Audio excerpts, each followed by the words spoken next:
時光無聲，轉眼去到2019年新年前夕，不幸降臨喺林月屋企。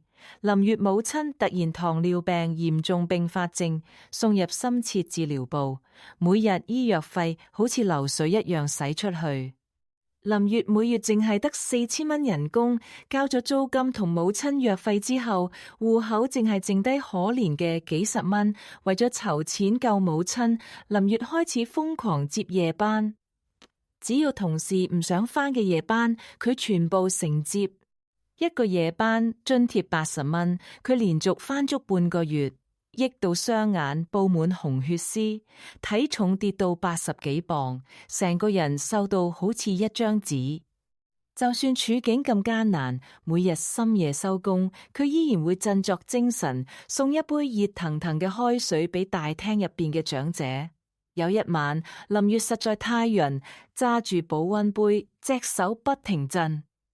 長者接過水杯，望住佢蒼白憔悴嘅面容，眼神流露深深嘅憐惜。大爺，我冇事，淨係有啲暈，你快啲飲啦。林月硬撐住，擠出一絲笑容。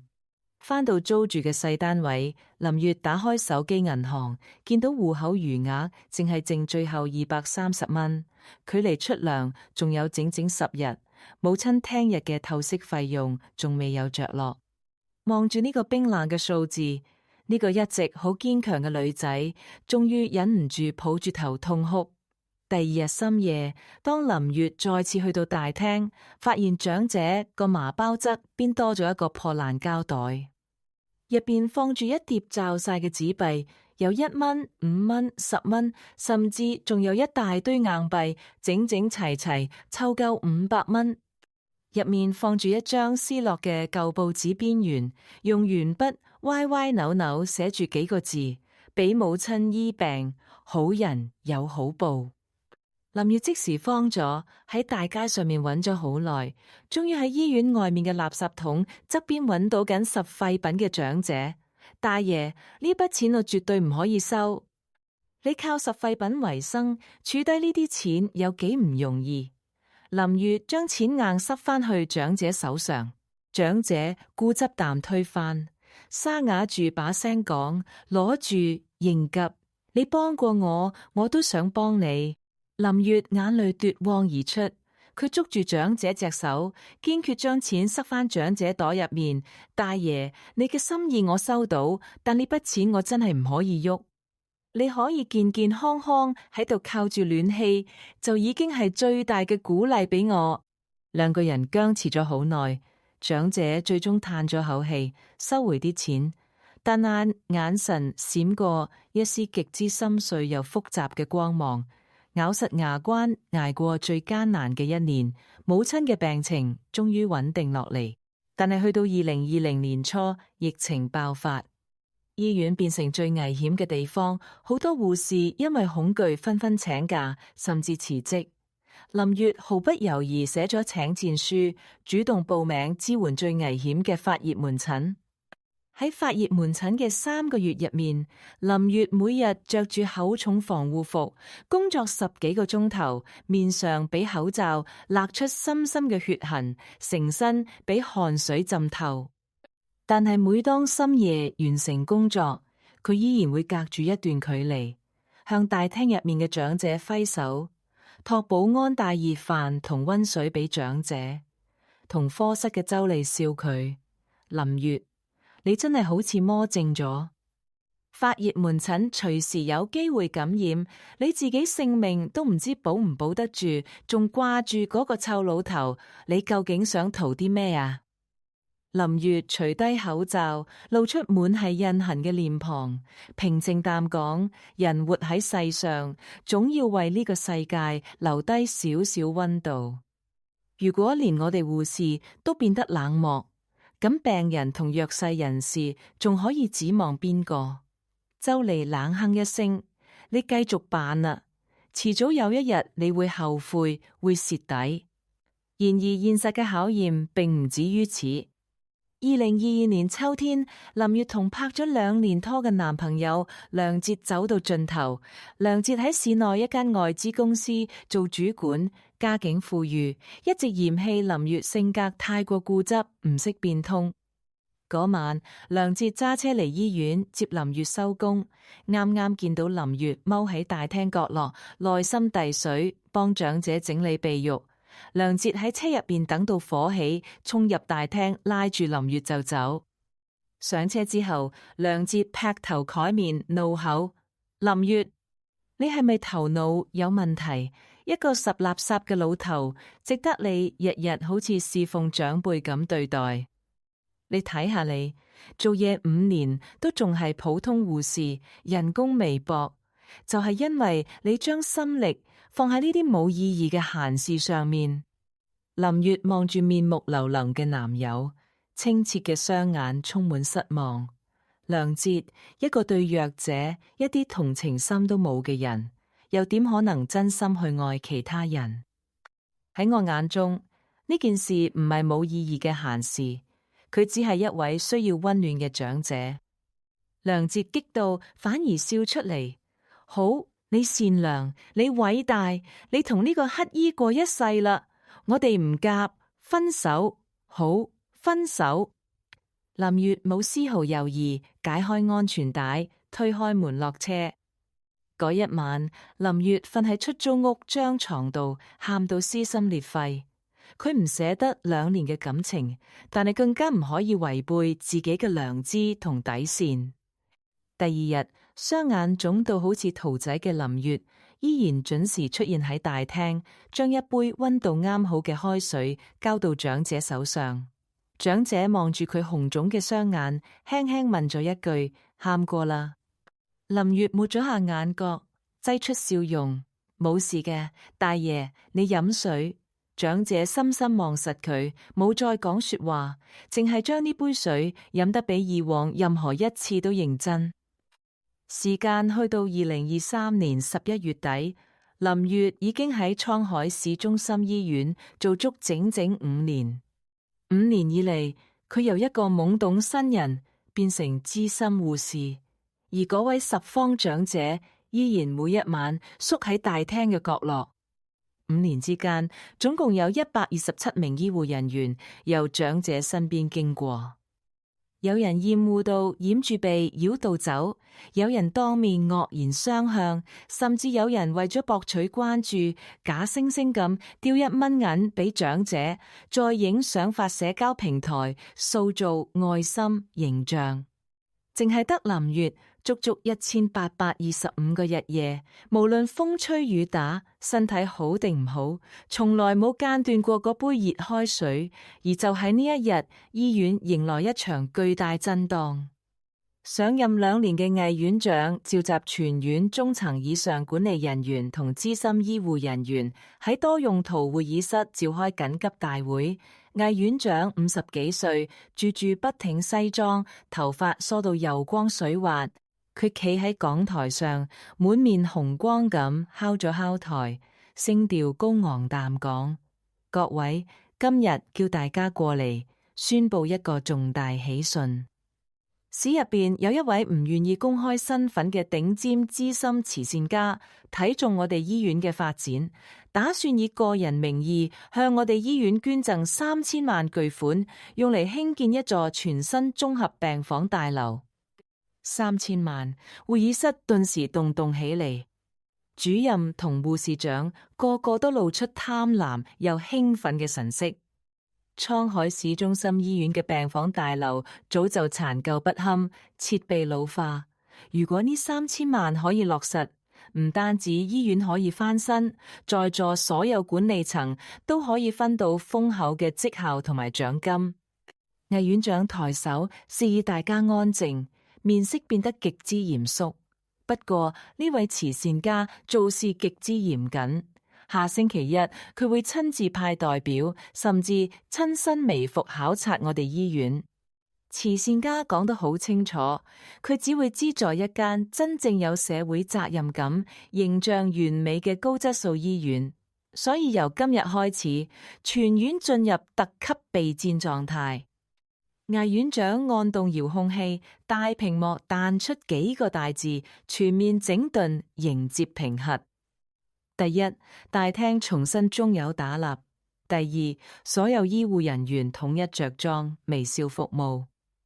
第三，魏院長眼神一冷，語氣充滿厭惡。保安隊必須聽日清晨之前，將門診大廳嗰個撐暖氣嘅拾荒老頭徹底趕走。呢個老油火喺我哋大廳縮咗接近6年，又污糟又臭，簡直係我哋醫院嘅恥辱。如果俾慈善家見到大廳縮住一個乞衣，呢3000萬泡湯，我一定追究你哋責任。護士長崔艷即刻企起身表態：魏院長放心，我一定睇實我哋科室嘅人，絕唔會任由啲感情用事嘅護士多管閒事。講緊嘅時候，崔艷雙眼狠狠瞪向坐喺後排嘅林月。會議室入邊，一眾附和聲此起彼落。冇錯，早就應該趕走。每次行經都聞到陣酸臭味，嚴重拉低我哋醫院嘅檔次。3000萬啊，千祈唔好因為一個低微乞衣毀埋成間醫院嘅前途。坐喺後排嘅林月聽住周圍呢啲冷酷無情嘅議論，只覺得一股寒氣由腳底直衝頭頂。佢深深吸咗一口氣，喺全場一片討好嘅氣氛入邊，緩緩舉起手。魏院長，我有說話想講。會議室頓時靜晒，所有人目光集中喺林月身上。崔艷更加面色大變，不停向佢使眼色。魏院長皺起眉頭：林護士，你想講啲咩？林月企直身體，聲音清脆又堅定：魏院長，醫院本來就係救死扶傷、關懷弱勢人士嘅地方。嗰位長者雖然唔係病人，但佢無家可歸，只係喺寒夜借大廳一角取暖，從來冇騷擾任何人。我哋為咗迎接3000萬捐款，就將一個無依無靠嘅長者趕進零下幾度嘅暴雪入面，呢個唔係違背行醫本心嗎？一間連弱勢人士都容唔落嘅醫院，就算起得起靚大樓，又憑咩配得上慈善呢2個字？大膽！魏院長激到一拍台，霍然企起身，指住林月大聲怒斥：林月，你以為你係邊個？輪到你教我做事？所謂善心，就係你用嚟頂撞上司嘅籌碼。醫院要發展，要顧全大局。一個乞兒，難道比3000萬重要？難道比全院職員嘅福利待遇重要？林月毫不退縮，直視魏院長目光。如果呢3000萬要以泯滅良知、驅逐弱者換翻嚟，咁我寧願唔要。你簡直係發咗瘋！崔艷驚到尖叫：林月，快啲同魏院長道歉！你代表唔到全院職員。周圍一眾主任亦都相繼訓斥：太唔似樣，個人英雄主義，唔識顧全大局。為咗一個乞衣阻礙醫院發展，你負唔負得起責任？魏院長面色陰沉到好似可以滴出水，冷冷盯住林月。林護士，我而家俾你最後一次機會，收回頭先講嘅說話，翻返你崗位，否則後果自負。林月靜靜企喺原地，眼神純粹又堅定。對唔住，魏院長，我收唔返。我做護士第一日宣誓過，要守護每一個需要幫助嘅人，唔分貧賤富貴。好，非常好。魏院長極怒反笑：滄海市中心醫院藐視，容唔落你呢尊大佛。你而家即刻離開會議室。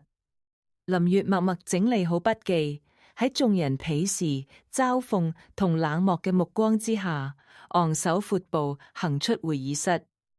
會議完結之後，魏院長徹底動怒，打定主意要教訓呢個唔知天高地厚嘅年輕護士。第2日一早，保安隊長帶住4名手持警棍嘅保安，氣勢洶洶圍住縮喺大廳角落嘅長者。老頭，快啲執實你啲垃圾走！再唔走，我哋將你所有嘢叉去垃圾桶。保安隊長惡狠狠大聲飲鬧，長者抱住破麻包，瑟瑟發抖，縮喺牆角，滿面驚慌。住手！林月快步衝過嚟，好似護住雞仔嘅母雞一樣，企喺長者前面。保安隊長，出面落緊大雪，你叫佢去邊度？醫院係開放式公共場所，長者坐喺度取暖，冇違反任何規章制度。保安隊長冷笑一聲，由袋入面攞出一組準備好嘅紙張，拍喺台面。林護士、魏院長，一早估到你會多管閒事，你想保住呢個老頭係咪？得，只要你喺呢份安全責任書上面簽名，我就容許佢留低。林月接過張紙，上面密密麻麻寫滿冰冷條款，驗護士林月自願擔保10方人士滯留醫院大廳。期間，該人士如果發生跌倒受傷、突發疾病、猝死或者引發任何治安事故，一切法律責任同賠償金額均由林月個人承擔，同滄海市中心醫院無關。保安隊長挑釁淡望住佢，點樣？敢唔敢簽？呢個老頭70幾歲，萬一有一日喺大廳離世，淨係賠償金就足以令你傾家蕩產，甚至坐一世監。唔好為咗扮善心，將自己一世前途賠埋入去。周圍圍觀嘅同事個個冷笑，等住睇林月騎虎難下嘅笑話。但係林月一啲猶豫都冇。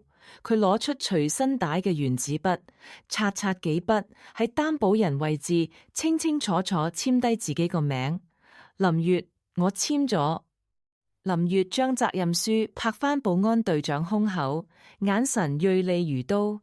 而家你哋可以走啦。保安隊長徹底呆咗，攞住呢份等於用自己人生擔保嘅責任書，隔咗好耐都講唔出說話。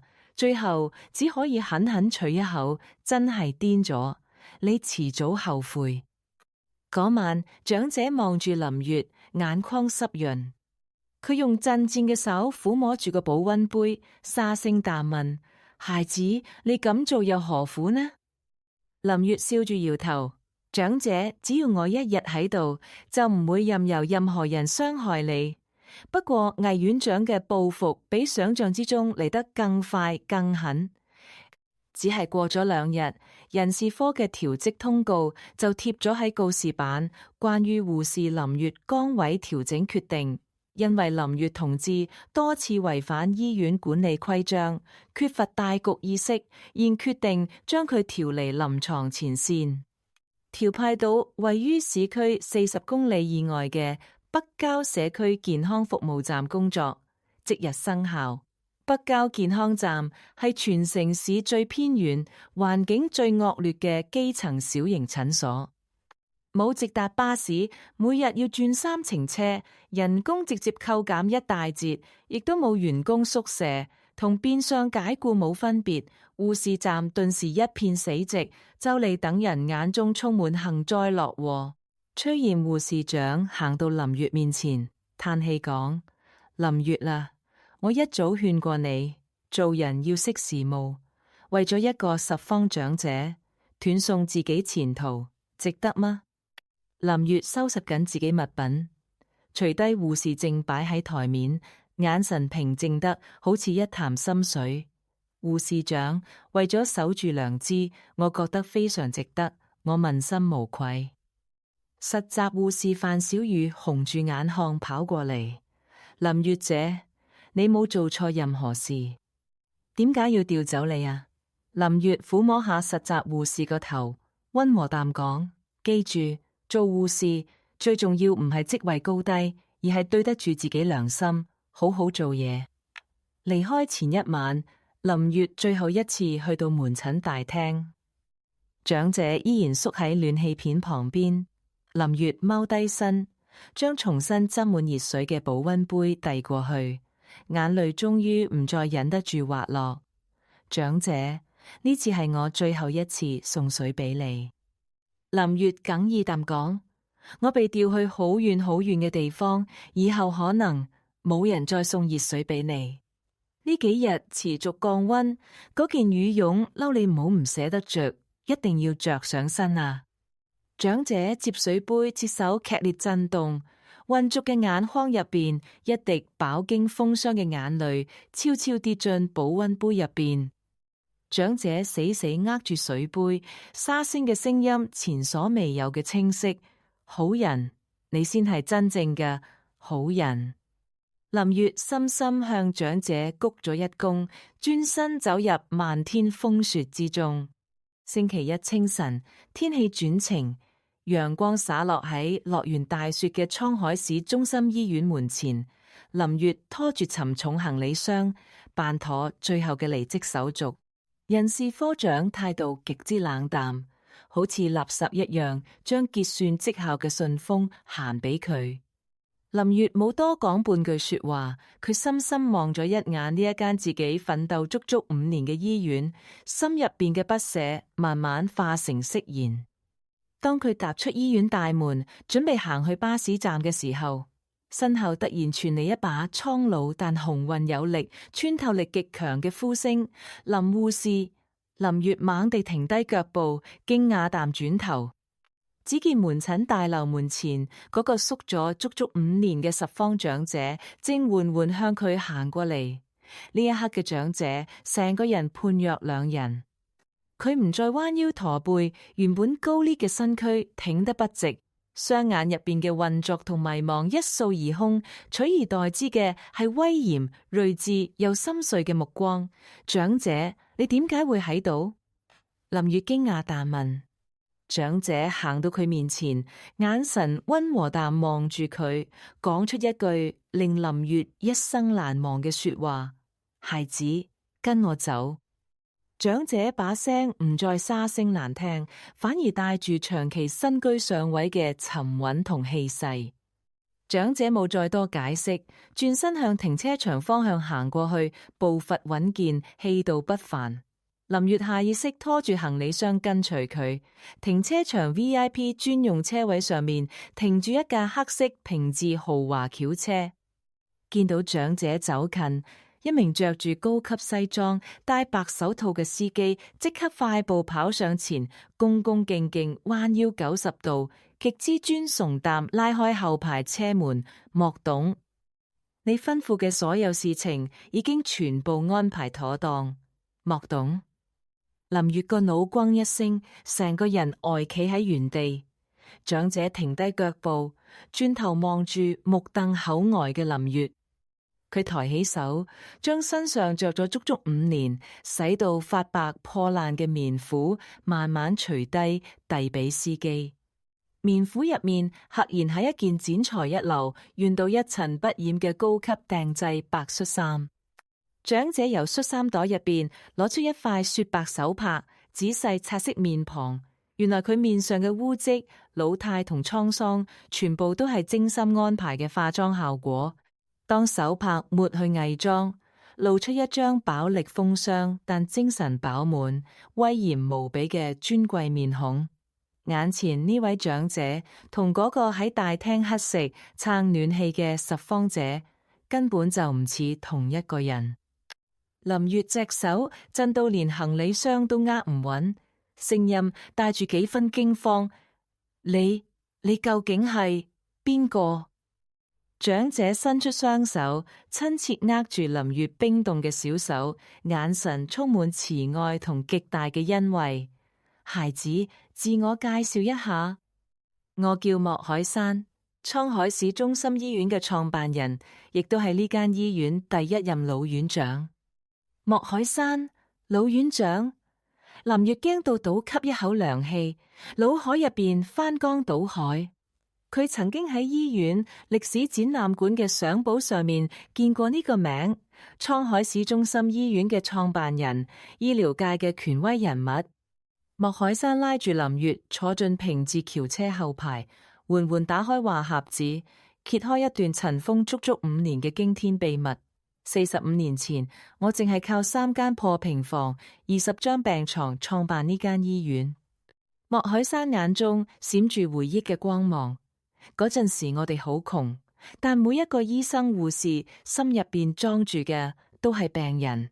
有窮人睇唔起病，我同同事背住藥箱上門，免費幫佢做手術。後來醫院越起越大，變成一間有幾百張病床，年收入幾個億嘅大型醫院。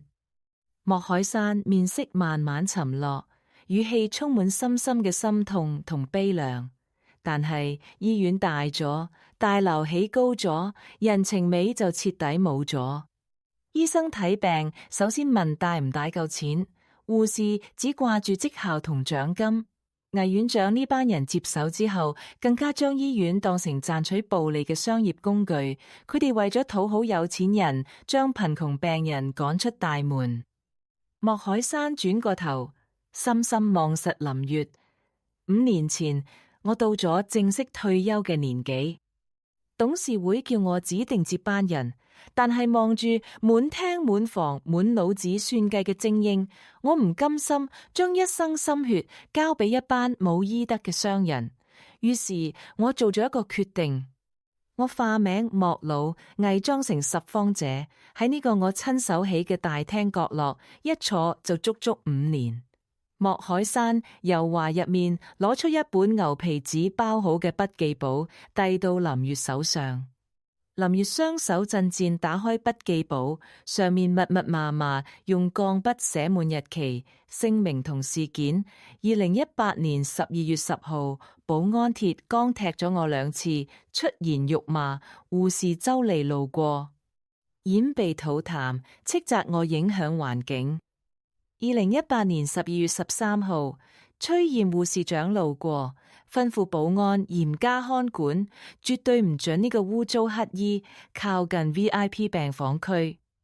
2019年5月4日，某主治醫生為咗影相發社交平台塑造形象，掉1蚊銀俾我，並強行合照，之後當住我面用消毒水洗手3次，成本筆記簿記低5年間127名醫護人員嘅醜陋嘴臉，將人性入邊嘅勢利、虛偽、冷酷記錄得一覽無遺。不過，當林月翻到後面，整本筆記嘅字裏行間都被同一個名稱填滿。林月。2018年12月15號深夜，護士林月第一次送熱開水同肉包過嚟，眼神清澈純真。2019年3月22號，林月母親重病，佢接咗21個夜班，眼圈烏黑發紫，收工之後仍然送滾燙嘅湯水過嚟。2023年11月，林月為咗保護我，當眾質問魏院長，簽下安全責任書之後被調派去遠郊1825日，1825杯熱水。莫海山老淚縱橫，聲音哽咽：孩子，整整5年啦，所有人都變，淨係得你冇變。你唔知我係邊個，亦都唔知可以由我身上得到任何好處。你只係單純想俾一個可憐長者少少溫暖。莫海山拍住手上嘅文件，揭開最後嘅真相。至於魏院長口中嗰個打算捐3000萬嘅神秘慈善家，根本唔係其他人，就係我自己。嗰3000萬係我畢生積蓄同股權分紅。我特意放出風聲，話要捐款同考察，就係想睇下面對3000萬巨大利益引誘，魏院長同呢班人會露出點樣嘅醜態。果不其然，佢哋見到3000萬，第一個反應就係驅逐弱勢，打壓良善。佢哋徹底撕開最後一層偽裝。莫海山拉住林月隻手，眼神無比堅定。孩子，調走你係我俾你最後一場考驗。我想睇下你會唔會怨恨，會唔會放棄自己初衷。而你用你嘅善良同骨氣，交咗一份無可挑剔嘅滿分答卷，而家係時候清算呢班壞人，重塑醫院精神嘅時候。下晝3點半，滄海市中心醫院頂層大型會議室氣派十足，魏院長着住特意運好嘅昂貴西裝，坐喺主位，面上掛住志得意滿嘅笑容。下手坐滿全院各科主任、護士長同行政高層。護士長崔艷正斟茶倒水，滿面而溺眉，討好魏院長。魏院長，你真係做事爽快。大廳重新打立塗油，嗰個周身臭味嘅拾荒老頭被趕走，連埋嗰個多管閒事嘅林月都被調派去鄉下。而家我哋醫院環境整齊，淨係等接收神秘大亨嗰3000萬捐款。魏院長得意整理領帶，呢個就係同本院長作對嘅下場。做管理就要夠狠，等3000萬資金到位，在座各位都會有豐厚獎賞。會議室頓時傳嚟一陣排山倒海嘅掌聲同奉承說話。就喺呢個時候，會議室大門被2名黑衣保鏢大力推開。莫海山着住筆挺、深色西裝，氣勢攝人，大步走入會議室。身後跟住嘅正係拖住行李箱嘅林月。魏院長一靜，跟住勃然大怒，拍台企起身。林月，你已經被調離本院，邊個准許你擅自闖入高層會議室？保安將佢趕出去。魏長青，你好大膽，我睇今日邊個夠膽喐佢半條頭髮。一把威嚴如雷嘅怒吼響徹成間會議室。莫海山緩緩行到講台前，除低墨鏡，冷冷掃視全場。一見到莫海山張面孔，魏院長把聲即刻卡住，雙腳一軟，爭啲直接仆低。下手嘅崔艷更加好似遭到雷擊，手上茶杯啪一聲跌落地，摔到粉碎。莫董老院長，你點解會嚟？魏院長額頭即刻滲出斗大嘅汗珠，結結巴巴迎上去。莫海山冷笑一聲，你自行到主位坐低，一掌大力拍落台面，震到茶杯不停震動。魏長青、崔艷，你哋頭先唔係同大家炫耀，話你哋果斷趕走大廳嗰個污糟發臭嘅拾荒老頭嗎？莫海山眼神如刀，直視魏院長，你哋知唔知嗰個喺大廳角落縮足5年，俾你哋叫做低眉乞衣嘅長者，就係我莫海山。轟！呢句說話好似一道驚天巨雷，突然響徹會議室。魏院長驚到面無血色，撲通一聲重跪喺地，成個人震到好似西康一樣。老院長，我唔知，我真係唔知嗰個係你啊！求你原諒我。崔艷更加驚到軟咗喺座椅度，褲腳瞬間濕咗一大片，連一句完整說話都講唔出。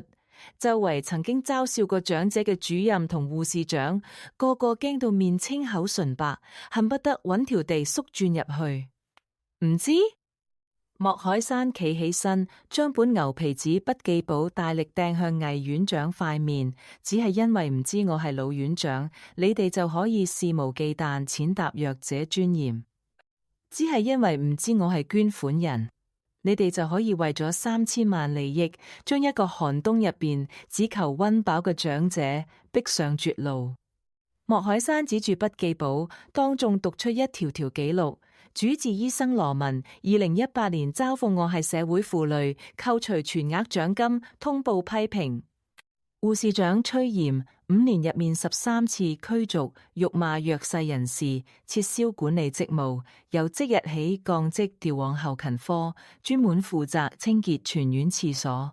魏長青，身為院長，唯利是圖，搬弄是非，打壓良善。由即日起撤銷院長所有職務，移交執法部門調查佢任內所有賬目問題。雷霆降臨，字字有力。魏院長驚到面如死灰，不停喺地度磕頭求饒。莫董，我錯咗，我唔敢再犯，求你俾多次機會我。保鏢即刻上前，好似拖死狗一樣，將哭罵求饒嘅魏院長拖出會議室。崔艷亦都俾人好似爛泥一樣抬出去。會議室一片死寂，所有中層管理人員垂低頭，全身顫抖，對曾經冷眼對待嘅林月充滿恐懼同後悔。莫海山轉過身，微笑拉住企喺門口嘅林月，將一份蓋住董事會紅印嘅正式任命書鄭重交到佢手上。各位，我宣布，由即日起正式任命林月為滄海市中心醫院常務副院長，全權負責醫院日常管理。同時，由林月全權管理3000萬慈善基金，用於救助所有冇錢睇病嘅貧困病人。啪啪啪啪，會議室響起排山倒海、夾雜敬畏同討好嘅掌聲。嗰啲曾經冷眼旁觀嘅人，呢一刻眼中充滿對林月嘅無比敬重。面對呢突如其來嘅巨大轉變，林月望住手上嘅任命書，眼豐濕潤，心入面卻有少少掙扎。會議完結之後，寧靜嘅院長辦公室入面，林月揾到莫海山。莫老院長，呢個副院長職位我唔可以接受。林月語氣堅定，我當初送水俾你，只係盡一個護士本分，從來冇諗過換取高官厚祿。如果我接受呢個職位，其他人會以為我嘅善良只係一場精心安排嘅交易。莫海山深深望實佢，慈祥咁笑：孩子，你要記住，善良從來唔係交易，但係善良必須擁有力量。如果你唔接呢個職位，難道想繼續任由魏長青呢類人繼續禍害醫院嗎？呢3000萬基金淨係交到真正有醫德嘅人手入面，先可以救無數貧苦病人。呢個唔係榮譽，係你嘅責任。林月成個人一震，深深吸一口氣，眼中迷茫徹底消散，取而代之嘅係無限擔當同使命感。佢抬起頭，講出自己接任職務唯一條件：莫院長，我答應接任，不過我有一個條件，滄海市中心醫院嘅大廳必須永遠無條件開放俾所有需要取暖、需要避風嘅弱勢人士。我哋要喺大廳設立專門嘅溫暖角，提供免費熱水、座椅同食物。莫海山眼眶發紅，動情點頭：好，好，呢個先係真正嘅醫者仁心。我完全贊成。陽光穿過落地玻璃窗，灑落喺林月年輕而堅定嘅面上。壞人最終落得慘淡下場，而呢個喺寒夜默默堅持善良嘅女仔，終於憑住一片赤子之心，為呢座城市撐起一片最溫暖嘅天空。2018年12月嘅夜晚，滄海市吹起入冬以嚟最猛烈嘅一陣寒風，北風呼呼淡呼嘯，吹到醫院大門外嘅廣告牌落至作響。深夜11點，滄海市中心醫院嘅門診大廳冷冷清清，刺眼嘅日光燈底下，淨係得幾個等候睇症嘅家屬縮喺座椅上面打瞌瞓。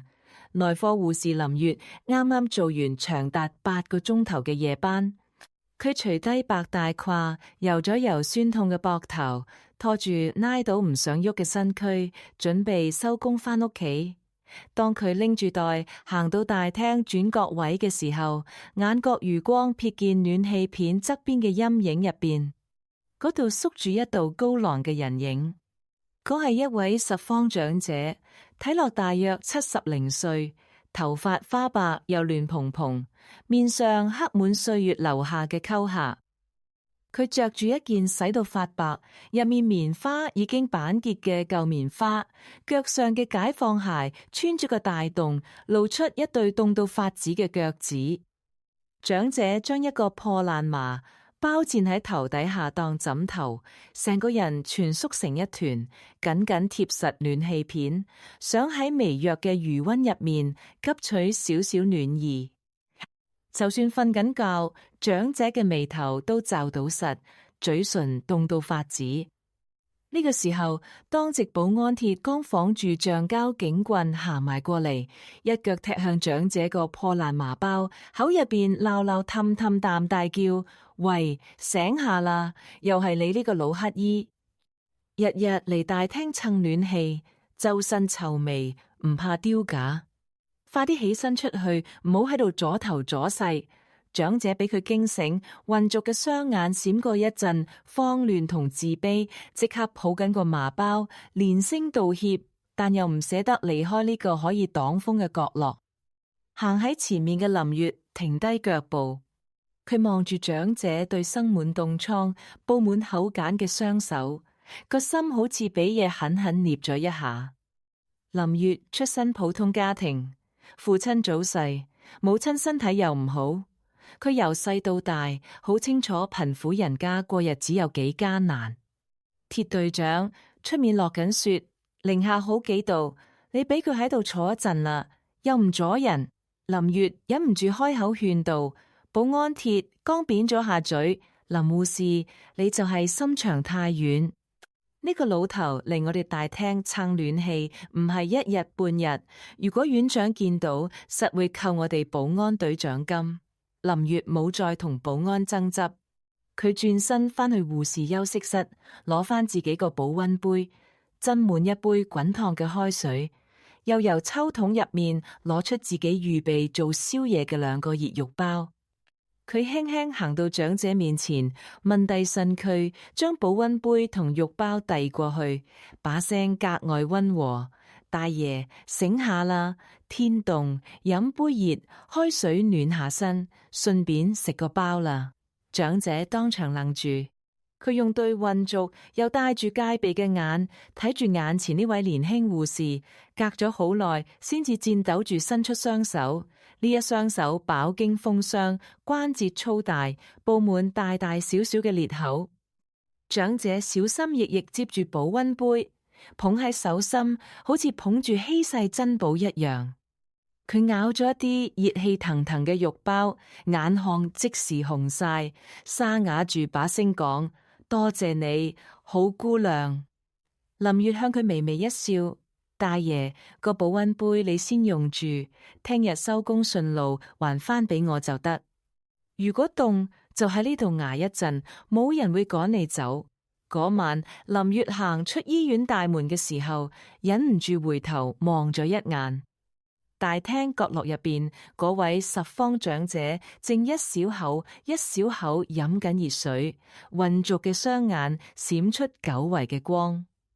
林月點都估唔到，自己隨手遞出嘅一杯熱水，冥冥之中撥動咗命運嘅齒輪。第二日夜晚，林月收工嘅時候，依然喺舊位置見到嗰位長者，佢仲係縮喺暖氣片側邊嘅角落，面前擺住洗得乾乾淨淨嘅保溫杯。林月行過去收回保溫杯，順便再幫佢斟滿一杯熱水。第3日、第4日、第1個星期就咁過去。林月每日收工都會送一杯熱水，帶一份點心俾拾荒長者，慢慢變成咗習慣。但係與此同時，護士站入邊嘅閒言閒語亦都接踵而至。同科室嘅護士周利行埋過嚟，一邊塗護手霜，一邊冷嘲熱諷：林月，你係咪頭腦唔清醒？日日送嘢食送水俾嗰個老乞衣，你知唔知佢根本就係專職乞衣，日頭出街拾垃圾，夜晚就走嚟我哋醫院撐免費暖氣。你仲真係當佢長輩咁伺候。林月整理緊病歷，頭都冇抬，回應道：就算佢係拾垃圾，佢都係一個人。冬天咁凍，第一杯熱水只係舉手之勞。就嚟扁扁嘴，翻咗個白眼，扮咩善心人啊？上個月保安趕佢，佢仲瞓喺地度扮暈，搞到醫院差啲登上新聞。魏院長一早講過，對呢類底層人士，絕對唔可以俾好面色，免得俾人纏上。正講緊，護士長崔艷行埋過嚟。崔艷40幾歲，平時最識睇上司面色，喺科室入邊一向勢利。崔艷意味深長睇咗林月一眼，語氣古怪淡講：林月啊，年輕人有善心係好事，但做事要識得適可而止。你嚟醫院做嘢3年，點解仲係唔識規矩？我哋醫院係醫治病人嘅地方，每日出入都係有頭有面嘅病人。你日日同一個周身臭味嘅拾荒長者接觸，傳出去會影響我哋科室形象。如果俾魏院長見到，你仲想唔想晉升調級？林月客氣啖笑一笑，護士長，我知道啦，多謝你提點。但去到嗰晚，當林月見到大廳角落入面凍到瑟瑟發抖嘅長者，佢依然靜靜攞起保溫杯行過去。天氣越嚟越凍，寒潮席捲成座城市。林月發覺長者見舊棉幡根本抵擋唔到嚴寒，有好幾次長者嘴唇凍到發紫，身軀不停顫抖。林月睇到於心不忍，想買一件新羽絨褸送俾長者，但係又怕傷及長者自尊心。思前想後，佢返屋企揾出父親生前着過大約7-8成新嘅深藍色厚羽絨褸，佢仔細清洗乾淨，晾乾之後喺入邊塞咗2塊暖包，趁住夜色靜靜擺喺長者平時瞓覺嘅麻包側邊。第2日夜晚，件羽絨褸唔見咗，長者仲係着住嗰件破爛棉褸。林月心入邊有少少失落，以為長者嫌棄係舊衫唔要，又或者俾其他人攞走。但過咗幾日，佢無意中見到長者個破爛麻包露出一小截深藍色布料。原來長者冇掉咗件羽絨褸，反而將佢疊得整整齊齊，好似保護珍寶一樣，壓喺麻包最底層。因為件衫太乾淨太新，長者唔捨得住，驚住出去拾垃圾嘅時候整污糟整爛件衫。嗰一刻，林月內心深受觸動。由呢次開始，林月送水嘅時候都會多同長者傾2句。大爺，今日降溫，多飲啲熱水。大爺，食堂今日嘅白菜豬肉包幾好味，你試下。長者說話依然唔多，間唔中淨係識得點頭，但眼神入邊嘅戒備同自卑慢慢消散，取而代之嘅係一種長輩睇晚輩嘅慈祥同溫情。有一次，林月患上重感冒，聲沙到講唔出說話，面又燙得厲害。嗰晚佢頂住疲累送完水俾長者，啱啱準備離開，長者突然叫住佢。長者戰巍巍由麻包深處攞出一包金山子喉片，用對扭曲發黑嘅手硬塞去林月手心。食呢個有用。長者把聲依舊沙啞，但每一個字都好清晰。好人自有好報。揸住呢包平平無奇嘅喉片，林月眼眶一熱，差啲流出眼淚。所有人都覺得佢傻，覺得佢多管閒事嘅時候，呢個被社會遺忘嘅拾荒長者，反而送咗最真摯嘅關懷俾佢。